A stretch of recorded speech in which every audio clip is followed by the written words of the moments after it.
Hello, everyone. Today I will be talking about ethical violations and board discipline. While doing my research, I found a business article by Ahia and Bacone 2017, and they did research among 28 states, and this was within a 5-year period.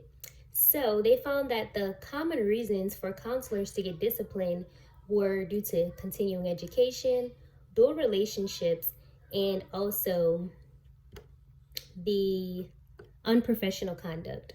So I did additional research, and in the state of Louisiana, fraudulent billing, sexual abuse of minors, and also pornography of kids were some of the reasons that counselors were disciplined.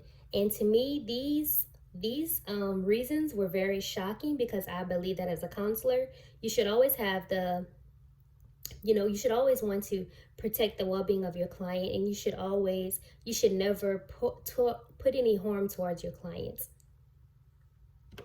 So moving forward, the case that I found was in Louisiana with Jessica Maxwell, and she had an alleged intimate relationship with a former client, which as a counselor you cannot do.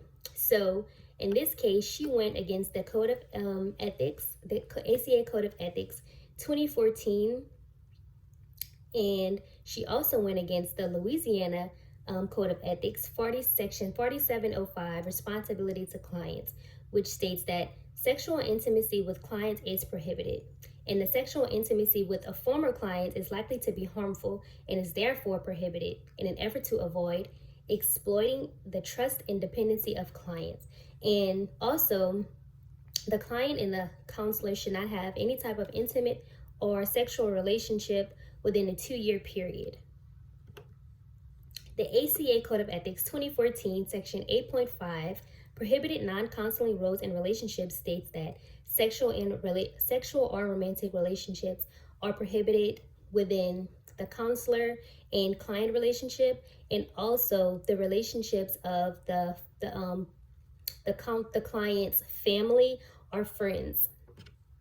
And the section also goes on to say that the time limit within the frame that the counselor and the client could have a relationship of intimacy is 5 years. So in the state of Louisiana, it's 2 years, but the ACA Code of Ethics states that it shall be 5 years before the counselor can have any type of intimacy relationship with the client or the client's family. The actions that were taken against Jessica in the state of Louisiana for having these romantic relationships was her being suspended for 6 months. She had to do 6 hours of continuing education of ethics regarding professional boundaries, in addition to her hours that she already had to do as a to get her to obtain her to keep her license.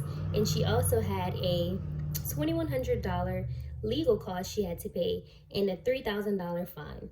So was it really worth it? Not at all. I don't believe so. So what does the ACA Code of Ethics say about impairment? The ACA Code of Ethics section C.2G says about impairment that a counselor should monitor themselves for signs of impairment mentally, physically, and emotionally, and they should not give services to their clients if they are impaired. They should also seek additional help from a counselor or a supervisor to get help with their impairment. And they are also responsible for monitoring the wellness and signs of impairment within with their colleagues and also their supervisors. So a question that, and also the Louisiana Counseling Board of Examiners states the same thing about impairment.